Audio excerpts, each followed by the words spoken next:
What's good, everyone? In a bit of a different setup than I usually am, so sorry if the lighting or the sound is a little off. But what I wanted to cover today was a much requested topic, which is Model Context Protocol, or MCP. I know this really took over, especially earlier in the year, but I wanted to give some time, even though I might be a little late to the game, just to kind of explain what this protocol exactly is and where it's beneficial. So we'll introduce that. We'll compare it with the kind of traditional agents with tool kind of architecture that we've been utilizing. And then we'll get hands-on as always, just to kind of showcase how you can build your own MCP server, how you can test this locally, and then how you can also test it with Claude Desktop. So there's maybe a few prerequisites. What I'd recommend is if you want to follow along with everything end to end, obviously have a development environment with which you could build the server in and have Python installed. And then you can also, for the Claude portion, make sure you have Claude Desktop downloaded. I'll include the installation links down below for how you can get this set up on. I have a Mac, but I'll share the general kind of install guidelines there, and it's a pretty easy process to work with end to end. But with that being said, let's get right into the theory or kind of the overview of this concept itself first, as always, and then we'll get into the code aspect of things. So this might be a little different here, right, in terms of what we're working with and we're dealing with in terms of MCP from what we've kind of gotten accustomed to here with what we're dealing with. So with MCP right here, right, what this stands for, Model Context Protocol, the key word here is this last word of protocol. If we remember right, the whole reason we have agents and we have all these different tools, if we think of the traditional setup, we have all these different tools. We might define lots of different ways for working with these tools. So maybe you have a weather API, which has a certain type of functionality that you have to build. And then you might have for example, a Spotify API, as we worked with, for example, in our LangChain examples, that has a completely different kind of function definition and access that you need to be able to work with that API. And then maybe you have a database, right? That is also completely different in terms of the way you can connect with it and the maybe code definition or the execution that you need to build for it.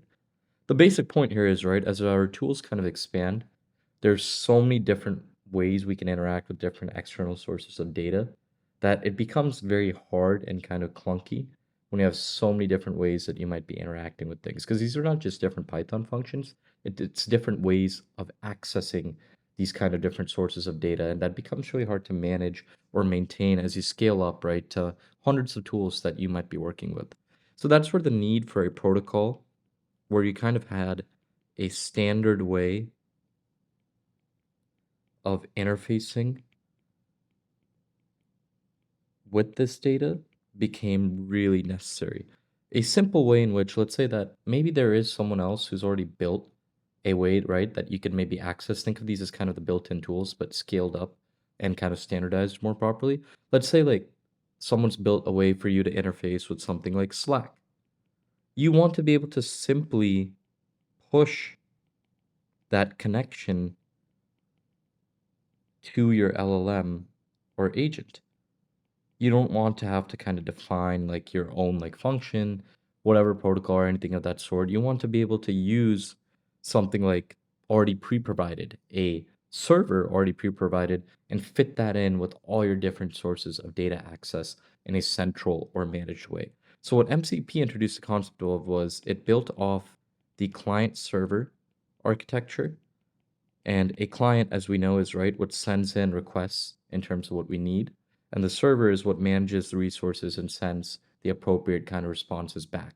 And all we did was map this over to the kind of Gen AI world itself. So there's clients, right, where the LLMs kind of exist. And these clients can include things like Claude Desktop, maybe something like Cursor, different IDEs you might be working with. This is where our LLM, our engine, is still existing. This is our client or host, basically.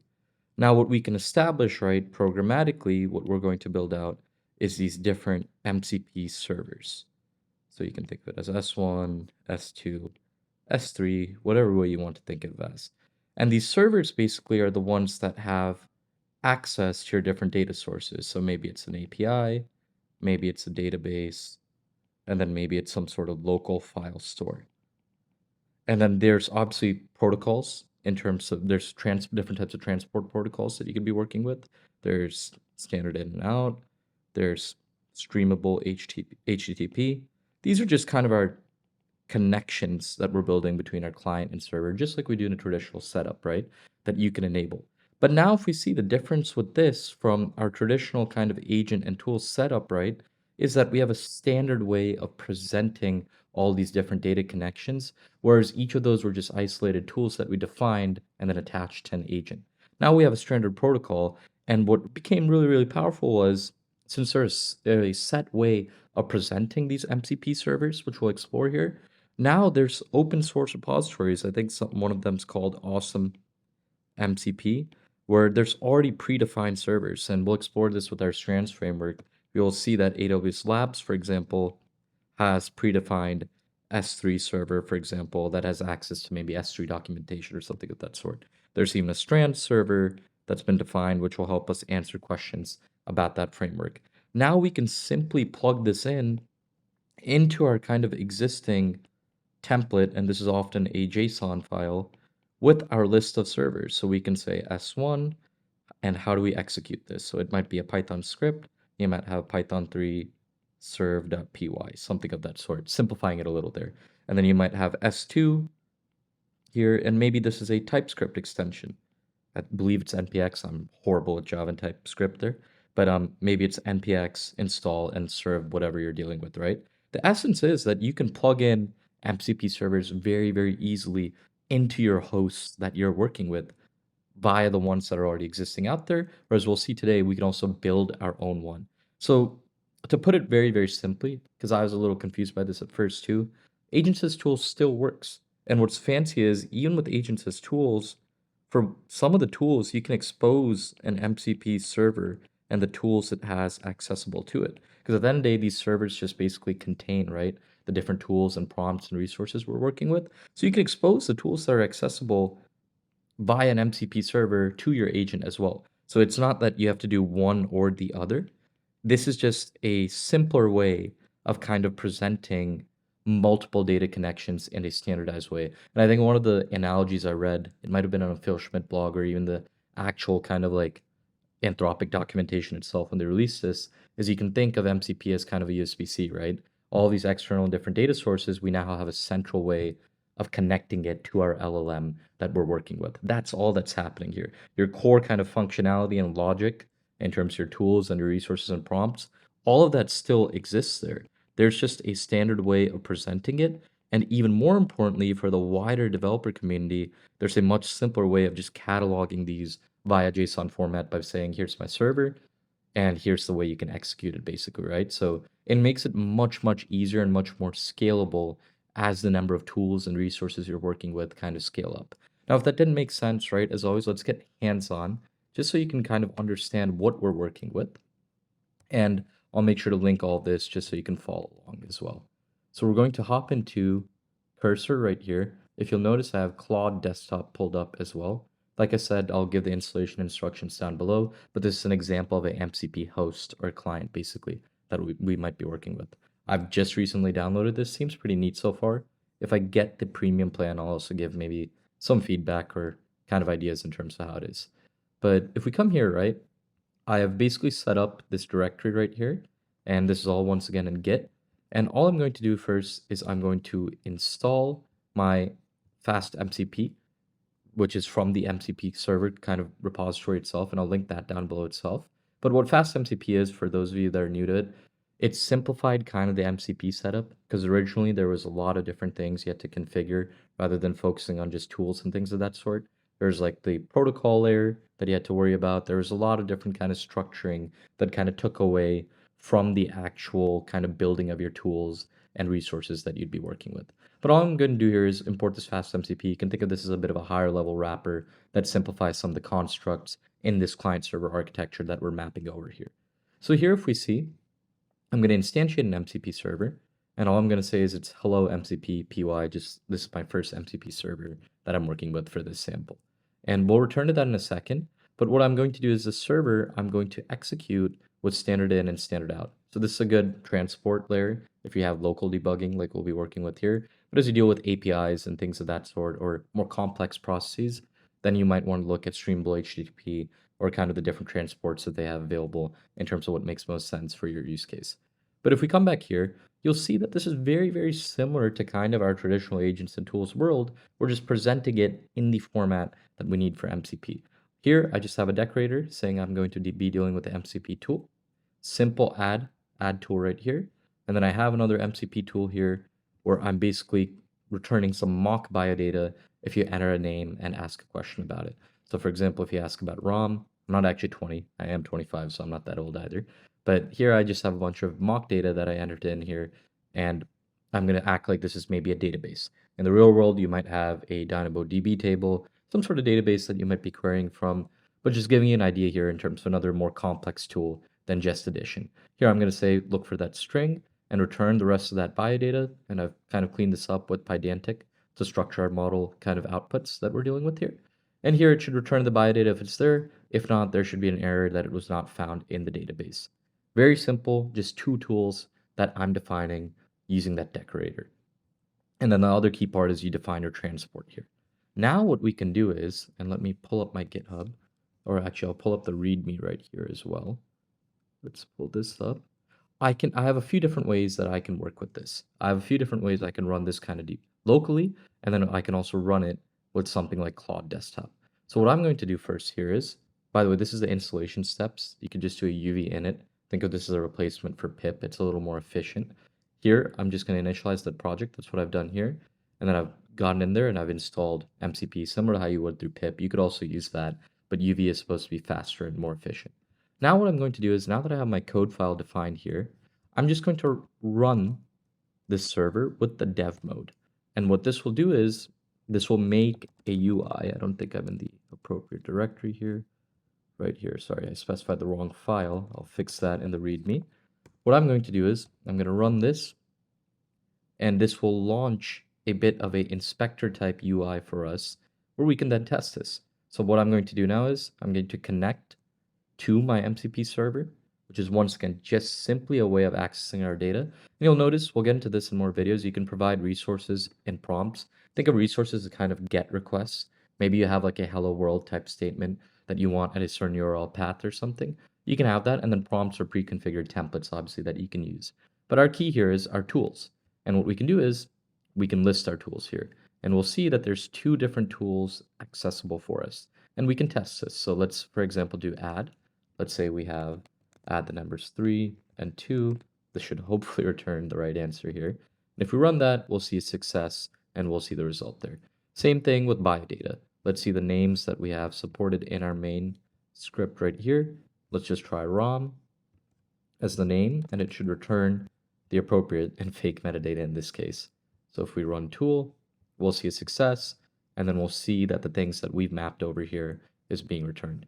And similarly, if we run, for example, maybe some name that's not on the list, let's say Jason, and run that tool, we should get an error, and it has the statement that we're saying here. So when you're using standard in and standard out, it's very simple because we have this local process right here to kind of test your different tools and resources you might be working with. I'll also include the documentation to maybe understand resources and prompts, and I'll build more of an end-to-end example. But the main key here is with standard in and standard out, you can have some quick debugging in terms of having a simple way of testing your tools and things of that sort. Now this is great, right? We've tested this locally, and you could use the same command that I have here with this MCP dev server.py that we're working with. Now what we'll do is, let's just go over to Claude Desktop. This is another potential host, right? We have an LLM, Claude Sonnet 4, which is kind of powering all this. Let's just simply ask, what's the biodata for ROM? And I'm going to explain how this has been connected, by the way, in just a second. So if I say, what's the biodata for ROM? We will see here, Claude Desktop should take a second to use the appropriate function, and you will see that it executes that there. So the request's there, and then it has the response.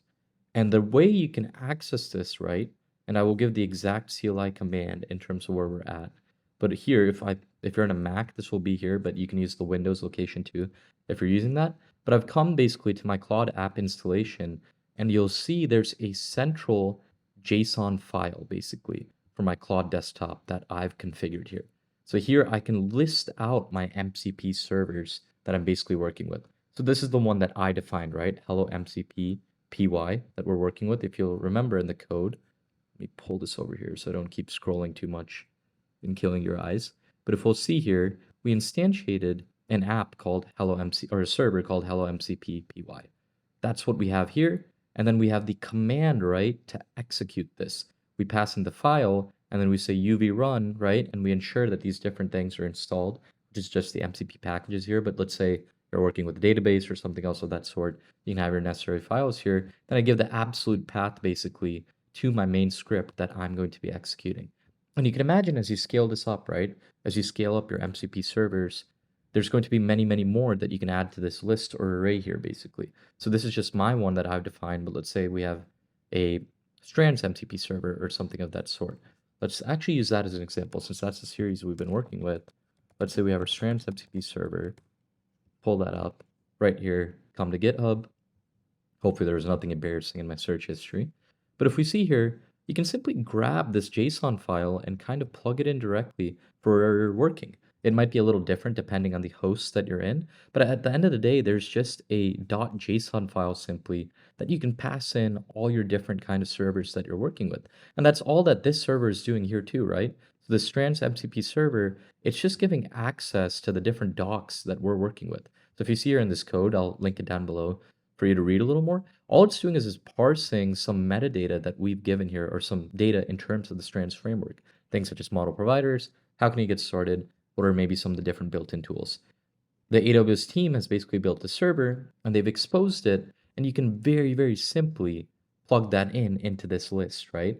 So now it becomes much more intuitive and much simpler to plug in other servers or tools. For example, you can use both interchangeably. I might get decked for that because I know a lot of people care vocab a lot more there. But the essence is all these external data connections you can very simply specify here. And this is very powerful because a lot of people already built servers for very popular things, such as maybe Slack, GitHub, or anything of that sort. So you can imagine when you plug that into your workflow, you can build really, really powerful applications without having to have all that code in an isolated tool itself that you might be working with, attaching that to your agent, making sure that all those tools get called appropriately and things of that sort. You can basically configure it within this. Now, there's trade-offs, right, in terms of both approaches. You can go the approach that makes sense for you. Agents with tools, at the end of the day, you do have complete customization and flexibility. So if you don't like the server implementation that someone else has done, and you don't want to keep building, like, you don't want to build it through MCP, for example, then you could maybe have a tool where you have complete custom control with how you connect to Slack or something of that sort. You could also technically expose that as an MCP server and ensure, right, that you have access to those tools via that server. So there's trade-offs in terms of where you want to go. Here you lose some flexibility because you are compliant with this protocol and the way things need to be defined. And if you're using external servers, obviously the way people have implemented it, but there's also much more simplicity with building powerful applications going this approach. I've personally done the approach a lot of times where I do have an agent with tools, but some of those tools are exposed via an MCP server itself. So that at a high level, right, is mainly what I wanted to cover today as an introduction to MCP. It was a topic that kind of confused me at first, but when you play with it and kind of build your own server, the benefits become very, very clear. So I'll make sure to link all of these resources we talked about down below as well. And there's also a simpler way. I know this JSON, the last one I wanted to make, seems a little kind of hard to create. There is a UV command that does it by default, and I'll also link that in the README. But also you can manually write, once you get used to it, you can just start plugging things in here as well, as you can kind of see in the GitHub documentation for basically other kind of servers or things of that sort that you might be working with. But yeah, at a high level, mainly what I had for today. Any questions, please leave down below in the comments. What we'll do in follow-up videos is maybe showcase how you can use the Strands MCP server and plug it into your setup, or how you can use MCP servers and access their different tools with your own agent or something of that sort. So we'll kind of mix both kind of architectures, but just remember they're not mutually exclusive. You can integrate them and you can kind of find the best of both worlds through both of them. But yeah, thank you as always for watching. If you enjoyed the video, feel free to leave a like and subscribe, and I'll be back very, very soon with more. Thank you.